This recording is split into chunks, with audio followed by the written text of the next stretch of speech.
Has Ghost become the most optimal secondary summoner spell for ADCs? Is Shyvana top lane the new sleeper OP pick for solo queue? With the help of our challenger players and analyzing the most recent data, we set out to bring you guys a complete update on the solo queue tier list, along with any new emerging trends. But before we get into it, be sure to check out SkillCapped if you want to truly get better at League of Legends. We're the only service that offers a money-back guarantee if you don't climb at least 5 divisions while actively using our service. We do this because our service really does work, and if it doesn't work for you, you shouldn't pay. Learn more at the end of this video or click the link in the description below. Top lane Shyvana has made a few appearances in the pro scene as of recent and is highly slept on for solo queue right now. The strategy is quite unique as you'll be running Ghost and Teleport for summoner spells. Ignite with Teleport can work as well against comps with less kiting power. Build is very similar to what we see on Shyvana jungle, however Warmogs is highly prioritized. Frostfire Rush into Warmog second and Demonic Embrace third is the core. What makes this build so lethal is due to the synergy from health stacking. Demonic Embrace passive converts your health into AP, so once you complete this core, it's really good value. The early levels with Shyvana aren't anything special, but once you hit 6, jump all over the enemy if they waste cooldowns. With Ultimate and Ghost popped, you can easily chase opponents down and take advantage of their mistakes. The skirmish power with Ghost and R available is what makes Shyvana top so powerful. Optimal rune pages press the attack with Triumph, Tenacity, and Last Stand, grab Conditioning and Overgrowth for secondaries. We'll be the first to admit, the Singed changes have landed beyond our expectations on the analytical side. Singed held around a 49% win rate prior to the buffs, and he's jumped up to over 52% now. Singed R is very unique in the sense it affects so many of his stats, so it being increased from 20 to 30 is actually a massive spike. The passive buff was definitely underestimated as well, as on paper a 5% increase doesn't seem that big, but when you're proccing Singed passive on multiple targets in a fight, it really starts to add up. We had moved Singed into A tier for our pre-patch tier list, and we'll move him up even further and into S for our mid-patch update. For the top lane tier list, we have Aatrox, Darius, and Shen as the 3 OP picks. If you really want some elo from the top lane, then Shen should be in your champion pool. A good Shen player can have some of the best impact for any top laner right now, and with his E buff that he really didn't need, Shen's become even more godlike. Kled is one of the most underrated top lane picks, as his recent buffs combined with a new build is giving him some sneaky power. Blade of the Ruined King into Sunfire Aegis second is the 2-item core. Blade is super nice on Kled because it has great synergy with his W. The Sunfire Aegis adds a nice layer of durability and combined with Blade gives Kled incredibly strong dueling power. Dragons becoming more important as of recent is another reason Kled should be prioritized more, as he can roam well and find catch plays with ult. The best low elo top laners our analysts recommend include Garen, Mordekaiser, and Yorick. Shen, Aatrox, and Darius are the best value top lane bans. Viego has fallen off quite hard over the recent patches, but a new build has emerged to help alleviate that. Especially with Divine Sunderer nerfed in 12.15, every Viego player should be trying the Frostfire Gauntlet setup. Blade of the Ruined King remains your rush item, so the early game damage is still there. Frostfire slotted in second, and then Death's Dance third for a nice layer of durability. The Blade movement speed combined with Frostfire Slow offers immense sticking power. This works super well for Viego, as once he's used W to go in, he can then ensure that the enemy has no way to escape. Overall, Divine is pretty lackluster now as Viego's mythic, so look into Frostfire if you haven't already.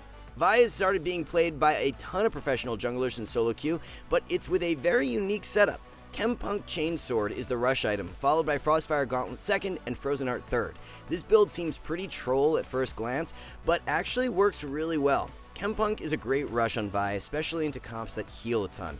The item provides AD, health, and 25 ability haste, which is the big one. So much of Vi's power comes from her ultimate, so being able to purchase a cheap rush item that offers 25 haste helps her early to mid game out massively. If you're rushing the more common Divine Sunderer, it's 500 gold more expensive and offers 5 less haste. With Sunderer nerfed in 12.15, it makes building Gauntlet second even more valuable. The OP jungle carries for 12.15 are Nunu, Diana, and Fiddlesticks. Nunu should be on every jungler's radar right now if climbing is the goal, as his power level post-dragon update is really great. Many of the jungle changes have shaped out to our expectations, as Yi is still a good S tier jungler, Talia and Kiana have both fallen down, while Rammus has seen a nice spike up. It's a sad time to be a Lee Sin main, as his buffs have been pretty negligible to say the least. Lilia, on the other hand, is the one jungler who has exceeded our expectations as a result of her buff, so she'll be moving into A tier. Amumu, Master Yi, and Shyvana are 3 of the most optimal low elo junglers. Fiddle, Master Yi, and Diana are some of the best jungle bans of the patch. It was a bit confusing as to why Riot nerfed Qiyana instead of just fixing her bug, but it's left her in a much weaker state. The first strike bug was inflating Qiyana's power level, so they fixed it but decided to nerf her passive damage on top of that, and she's fallen quite hard as a result. Considering Zed was just buffed in 12.15 as well, Qiyana is no longer a priority when it comes down to AD assassin mids. With that said, Qiyana's not a terrible pick either, as she finds a spot in our A tier, but her relative power from last patch being an OP mid has dropped off hard. Speaking of Zed, we decided to give him the bump into OP for mid-patch. The 12.15 buffs have been slightly more impactful than anticipated, and with Qiyana dropping out of OP tier, Zed now becomes the #1 solo queue assassin. It was really just a matter of time for Zed to make the leap, as the past couple patches have been extremely generous towards him. Scorch buffs, potion nerfs, biscuit nerfs, and resolve tree nerfs have helped Zed out tremendously. As long as you're banning Sylas, you should be having a great time on Zed for 12.15. The OP tier for mid lane consists of Zed, Victor, Sylas, and Vex.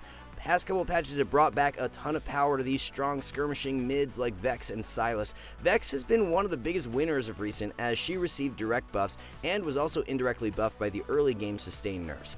Although more commonly seen in the top lane, these fighter champions played mid like Renekton, Aatrox, and Pantheon are loving the recent changes as well. If you're playing Renekton into someone like Echo, which has always favored Renek, it's become even easier with corrupting potion nerfs. The best mid laners to climb low elo are Swain, Malzahar, and Annie. Sylas, Victor, and Vex are 3 of the more optimal mid lane bans. As mentioned during the intro, Ghost on ADC has seen a drastic rise in popularity over the past few patches. One reason for this is due to the exhaust nerfs, as it's no longer as valuable throughout the early game. We're really seeing Ghost excel the most on ADCs who lack a gap closer built into their kit. ADCs who have a gap close or blink though, like Ezreal, are still better off with exhaust or heal. For example, Kog'Maw is currently sporting a 53% win rate with Ghost, while exhaust and heal hover around 50%. Think about it like this: if you cannot space well in fights and keep dive champions off of you, it doesn't matter at all if you have heal or exhaust.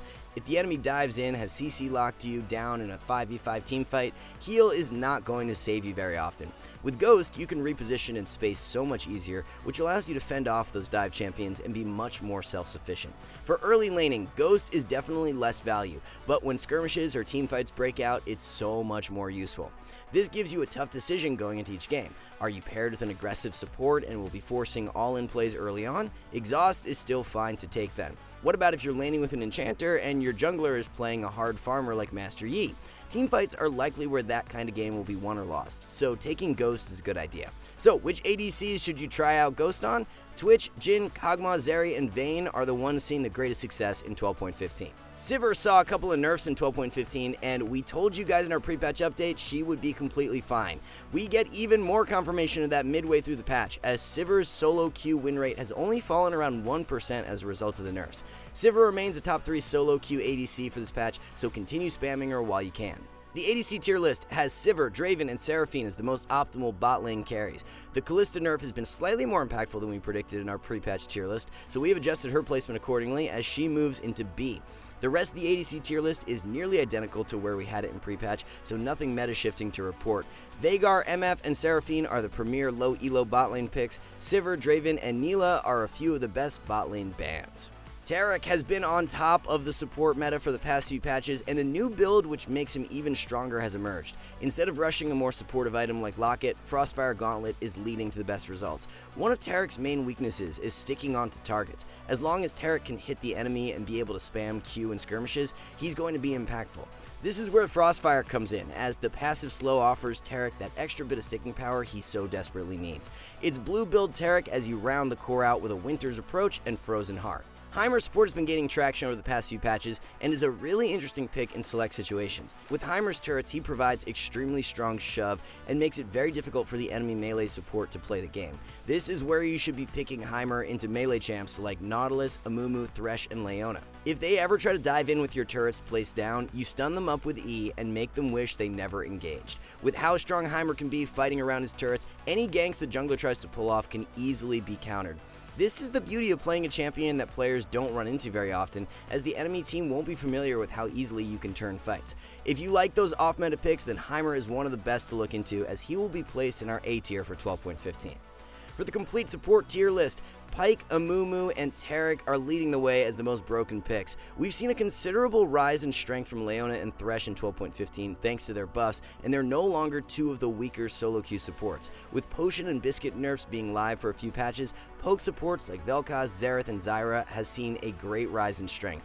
It's now way more rewarding to land consistent poke with these champions, as the enemy support has lost 60 health worth of healing from potions. 3 of the best supports for low elo are Amumu, Brand, and Zyra. Using your ban on one of Renata, Pyke, or Yuumi is great value for 12.15. Alright guys, before we wrap this up, let's tell you a little more about SkillCapped. So, we offer a 5-division rank up guarantee, and think that's a pretty crazy thing to offer. It's like a gym membership guaranteeing you'll get ripped. Your local gym would go bust if they offered that, right? Not us. We've offered this for years because our service really does work. It works so well, in fact, that we're able to produce by far the largest catalog of premium league guides on the internet. We add over 20 videos a week, with over 1,600 guides curated into over 100 courses no one can compare. We've also sent challenger players into Elo Hell 714 times and counting, where they commentate how to carry live. They also respond to all questions asked. Sign up today for as little as $6.99 a month if you are serious about improving.